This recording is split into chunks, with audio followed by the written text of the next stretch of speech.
Welcome to Mysteries to Die For and this toe tag. I am TG Wolff and I'm here with Jack, my piano player and producer. This is normally a podcast where we combine storytelling with original music to put you at the heart of a mystery. Today is a bonus episode that we call a toe tag. It's the first chapter from a fresh release in the mystery, crime, and thriller genre. Today's feature release is A Cold, Cold World by Elena Taylor. Alright, let's jump into chapter 1. Yes, we're actually doing chapter 1 of a book. Bet Rivers sat in the sheriff's station and watched the radar on her computer screen turn darker and darker. Snow headed for the little town of Collier, and keeping everyone safe was her responsibility. Bet's advancement as sheriff had taken place less than a year ago, but the name Rivers had followed sheriff all the way back to the founding of the town. None of the previous Sheriff Rivers, her father included, ever failed the community, and she didn't plan to be the first. With her father's death last fall, Collier residents were the closest thing she had to family. The valley Bet protected sat high in the Cascade Mountain range of Washington state. Winter storms often dropped a couple inches of snow at once, a situation Collier could handle, and winter had been relatively mild so far. February, however, was shaping into something else. This morning, nearby Lake Collier, a dark and dangerous body of water the locals respected from a safe distance, started freezing completely over for the first time in years. Bet couldn't remember such a large storm ever bearing down on the valley. The weather was determined to test her in ways that patrolling the streets of Los Angeles in her short stint as sheriff hadn't done yet. Clicking off the weather radar screen and opening another file, Bet read over her severe winter storm checklist. Snowplow, ready to go. Volunteers with tractors and trucks with snowplow attachments, set. The community center would be open 24 hours a day in case the town's power went out and people needed a warm place to go. Donna, the elementary school nurse, was on hand for minor health emergencies. She would be staying at the center 24/7 until the storm passed. Most residents owned generators, and a lot of people used fireplaces for heat, but the community center provided a central location for anyone in trouble. Nothing like living in an isolated mountain valley to make folks respect what Mother Nature hurled at them, and rely on each other rather than the outside world. A lot of people will look to the sheriff as a leader, and she wouldn't let them down. Bet turned her attention to the pile of pink "while you were out" notes that Alma still loved to use rather than sending information to Bet digitally. Alma was much more than an office manager, but she also fought certain modern conveniences.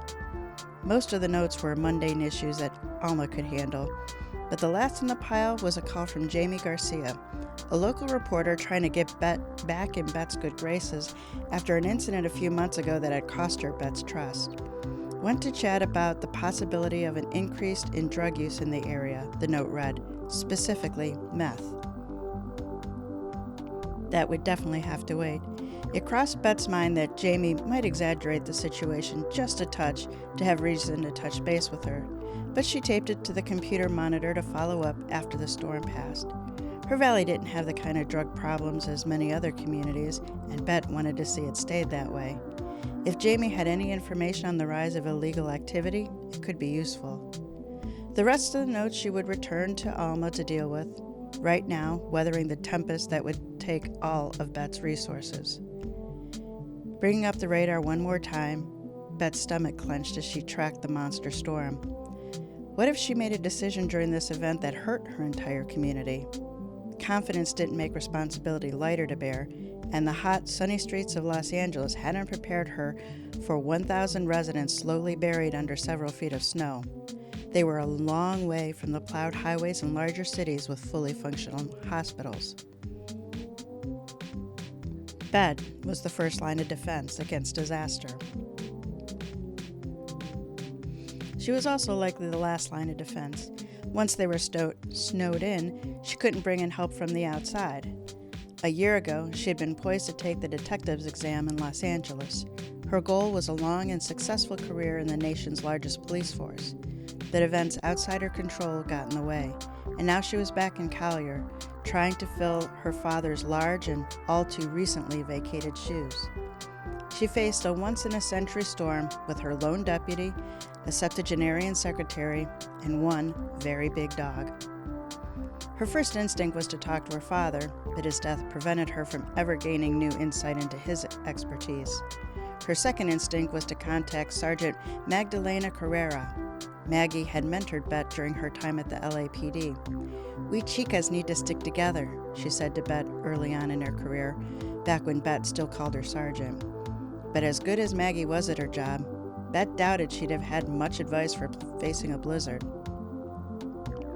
"It's up to us, Schweitzer," Bet said to the Anatolian shepherd sitting at her doorway. "As long as no one has a heart attack after the storm hits, we'll be fine." Schweitzer had a look on his face like he knew what was coming. He could always read her mood, not to mention the weather, and he'd been edgy all morning. She had learned to read his mood too, and right now, it wasn't good. "It's going to be all right, Schweitz." It surprised her to realize she believed her own words. She could handle this. Lakers, residents proudly took their nickname from their mysterious lake, could hunker down in the valley and survive on their own. Everyone in town knew that if snow blocked them in and a helicopter couldn't fly, they had no access to a hospital. But Donna was good at her job too. Plus, it would only be for a couple of days. The phone rang on her desk, jarring her from her thoughts. As long as the ring didn't herald an emergency, everything would be fine. Bet rolled out in her black and white on the long teardrop of road that circled the valley. She didn't turn on the siren. There wasn't anyone on the loop to warn of her approach, and the sound felt too loud, like a scream in a colorless void. The emergency lights on top of her SUV stained the white, unmarked field of snow on either side, red, then blue, then red again, like blood streaking the ground.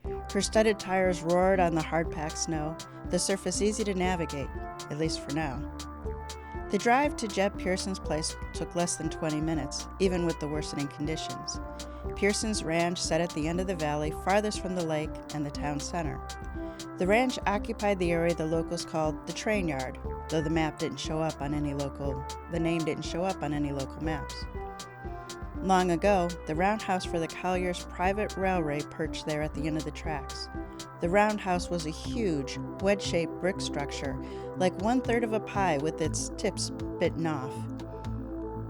It was built to house the big steam engines owned by the Colliers. The facility could hold 5 engines, each pulled inside through giant glass and iron doors. Engines could be parked and serviced inside the roundhouse, while an enormous turntable sat out in front to spin the engines all around, sending them down in different tracks in order to pass each other in opposite directions.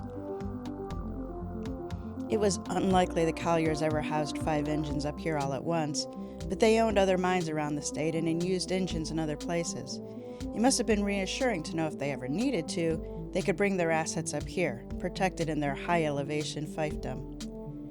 Jeb used the property as a summer camp for boys who struggled with drug and alcohol addictions, and guest houses for snow adventure enthusiasts in the winter. Jeb lived there year-round, with a giant Newfoundland dog named Grizzly, a half-dozen horses, and one mini donkey named Dolly that helped him rehabilitate the boys. Bet pulled up in front of the roundhouse. The cabins and the outbuildings stretched away from where she parked, with the barn the farthest from the road. Pastures were empty, with the storm bearing down, the animals all safely tucked away in their stalls. Jeb stood out front with 2 bundled figures that must have been the father and son who were currently staying at his place. A third member of the party, the mother, was nowhere to be seen. Bet got out of her vehicle and walked over to where 2 of Jeb's snowmobiles were parked, running and ready to go. Layers of winter clothing padded Jeb's wiry form, his face ruddy in the Arctic wind. "What have we got, Jeb?" Mark and Julia Cruz and their son Jeremy came across what looked to be a solo wreck up on Iron Horse Ridge. They didn't have any details about the driver's condition, so I'm not sure what we're looking at. The parents wanted to protect their son and got him out of there before he could see anything gruesome. These 2 came down to get me while Mrs. Cruz stayed with the injured rider. Bet nodded to the man standing a few feet away. Only part of his face was visible through the balaclava he wore, and his eyes looked haunted. "You did the right thing," she said to him. "If the driver's got a spinal injury, you could have done more damage than good trying to bring him down." She didn't add that if the driver was dead, there was nothing to be done except locate the next of kin. "Thanks, Sheriff," Mark Cruz said, his voice shaky. "That was—" Emotion cut off the man's words. He reached for his son and pulled him close. The boy didn't resist, but he also didn't hug his father back. Bet considered checking the boy for shock, but guessed he was just a teen being a teen. She gave Mark a nod and hoped the accident victim survived the wait. Otherwise, Mark Cruz would always wonder if he should have made a different choice. The father got his emotions under control and turned his attention back to Bet. "Please get my wife Julia down safely." Jeremy might be shocky, but the two people on the ridge were her priority. "Always prioritize," Maggie said to Bet on a regular basis. "Don't get caught up in fixing everything at once. Fix the big things first." Her father would have agreed. His voice no longer took precedence in her mind, but his teachings never left her. Bet promised to take care of Julia Cruz and walked over to straddle the closest snowmobile. Putting on the helmet she bought, she tucked her auburn curls out of the way before closing the face shield. Bet admired the Cruz family for helping a stranger as the ominous storm bore down on the area. It must be terrifying to know Mrs. Cruz waited up on the ridge as the weather closed in. Bet was impressed the family put their own safety in jeopardy for someone they didn't know. Not everyone would do that. It would be easy enough to pretend they never found the accident, leaving the driver alone in the snow. Jeb hopped on the other snowmobile, which was already set up to tow the snowbulance, a small enclosed trailer with a stretcher mounted inside. Bet made eye contact with Jeb to confirm she was ready, and they took off with him in the lead. Search and rescue was Jeb's specialty, and he knew the terrain better than she did. Her father, Earl, always said a good leader knew when to follow. Like most of her father's advice, Bet knew it was true even if her instinct was never to admit someone else was the right person for a job she could do. In her defense, her father never faced life in law enforcement as a woman. Maggie always said, "Never let a man think he's got control. If you hand control over, he'll never give it up." Bet wasn't her father. She wasn't a patrol officer in LA either. Sometimes neither Maggie's nor her father's advice was any help to her at all. Not far from the ranch, Jeb turned off the main road and started up a Forest Service road that went west and north into the mountains. The turnoff wasn't obvious, so it was interesting that the Cruz had found that particular trail. Snowmobiling was a popular sport in Collier, and lots of people use these Forest Service roads for trails, even the ones that were officially closed to traffic because there were no funds for maintenance. Without anyone to police the extensive systems, the locals used them as their own private playground. The roads connected in a complex web throughout the area. The injured teen could have arrived at the ridge from any direction. The forest was riddled with paths that the Forest Service no longer had the money or workforce to keep up, but people and animals kept clear. In a lot of ways, the community benefited from the interlopers who cleared the roads, because that provided fire access into their local forest, which would otherwise become impassable through neglect. If the brunt of the storm held up long enough for them to locate the scene of the accident and get the injured teen down the mountain before conditions worsened, everything should still be all right. Bet kept her focus on Jeb's sled as they rode up the hill. The road turned dark as they got farther into the trees, and the cloud cover grew almost black. She was glad for the headlight and someone she trusted to follow. At least in this moment, her father's advice was right. If only the injured rider survived the wait. There you have it. That is the first chapter to A Cold, Cold World by Elena Taylor. A Cold, Cold World is a cop mystery. Sheriff Bet Rivers is facing her first real challenge. The snowstorm of the century is bearing down on the small town of Collier, Washington. With a plan for keeping the main loop clear, the residents warm, and healthy thanks to school nurse on call. Now she just needs to worry about her only deputy's 9-month pregnant wife and the dead body found on Iron Horse Ridge. Okay, I don't think that was a spoiler because this wouldn't be a mystery if the quote injured rider was actually injured. Bottom line, A Cold, Cold World is for you if you like classic mysteries set against a background of life in action. All right, a confession before we go deeper. This is my favorite subgenre of mystery. I love true whodunit type mysteries, but ones that are set inside the detectives' lives. So many of the classic ones, it's really only about the mystery, and I do enjoy those. But hey, who of us gets to do only one thing in our world? And so I always find it far more interesting to watch a detective, whether it be a sheriff, a PI, whatever, try to deal with the mystery while they're also like juggling a massive snowstorm. So yeah, you may hear some fan gushing. But this story combines a mystery whodunit with the dramatic subplots driven by other aspects of Bet Rivers' life. So let's dive in. You met our hero, Bet Rivers, newly elected sheriff of Collier, Washington, and while she may be newly elected, she isn't new. She grew up in Collier, learning and growing under her father, Sheriff Earl Rivers. After earning her chops in LA, she returned home in Book 1, and then here in Book 2, she is in charge.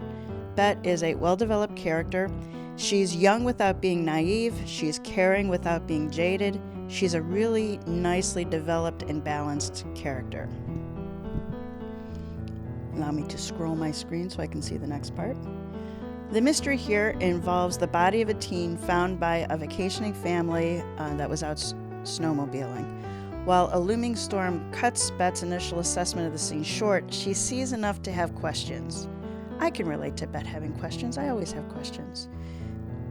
As any good sheriff does, she starts asking them, and with every answer, the circle of doubt and conspiracy grows. So again, I don't think it's a spoiler when you're reading a mystery to say, hey, was that accident really an accident? Dude, if it were an accident, there wouldn't be a story.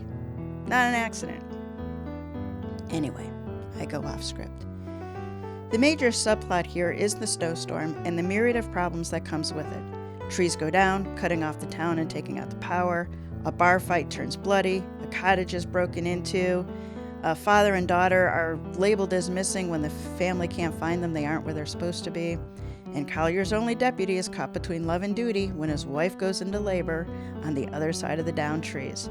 So, oh yes, Bet really has her hands full. Looking at motivation and consistency, Bet stays true to the principles of her character, one of which is choosing between the living and the dead. The storm puts Bet into some really cool moral dilemmas, where both answers are just as right as they are wrong. The bad guy's motivation is ultimately simple, but the reasoning of their actions are less clear. Now, it's always tricky. This story is totally told from Bet's point of view, so we don't see it from the bad guy's point of view, but you guys know by now that I like to step back at the end and be like, okay, did that, they did that, they did that. And then sometimes you'll be like, but why did they do that? So on the bad guy's side, there was just a little bit more like I could accept that they did something, but I was a little bit less like, oh, okay, I get it. Standing at the end and looking back to the beginning, I have a few questions. The who and how of the death totally makes sense. It is a solidly written mystery. Some of the tangential activities, it was those that I was paging back to try to reread and understand. All in all, I really enjoyed this book. I nearly binge read it, and I can totally be counted as a Bet Rivers fan. This is the second book in the series. I have not read the first, but I can totally see me doing that now. I get the impression that the first book was more of an origin story, just based on the context that Taylor gave us. It seems like it is a story of her father's death and her becoming the sheriff.